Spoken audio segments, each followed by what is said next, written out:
samtang DVMF Cebu City may klaro nga ilang ilubong sa yuta ang lechon nga nakumpiskar sa ilang mga operasyon.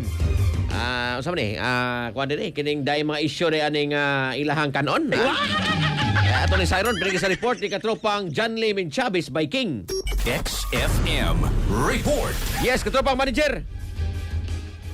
Giklaro sa pangu sa Department of Veterinary Medicine and Fisheries kung DVMF sa dakbayan sa Sugbo nga kinahanglang ilubong sa yuta ang tanang mga gikumpiskar nga mga lechon sanglit makonsiderar man kini nga mga hot meat o dili luwas kanon sa katawhan. Matod ni Dr. Edelito Galaura, ang Meat Control Officer 2 sa DVMF, nga ang mga lechon sa dakbayan sa Sugbo nga gipamaligya nga way meat inspection certificate kinahanglang ikumpiskar sanglit supak man kini sa balaod. Kahinumduman nga subsob karon ang kampanya sa maong buhatan og niadto lang nakalabay nga Domingo nakakumpiskar kini og 12.7 kilos nga lechon nga giingong karne dili gikan sa slaughterhouse o gikan lang sa balay-balay nga ihawan sa Buenos Drive, Lahog, Cebu City. Dungan sa maong operasyon ila usab giisyuhan og citation ticket ingon man gipamulta ang namaligya sa maong karne. Mga katropa, aron mas mutinaw ang pananaw, maampingan ang atong mga mata pagtumar og Visionex alang sa nagkahiusang Pilipino para sa Pilipinas. Kini ang inyong katropa, John Lay by King, XFM News.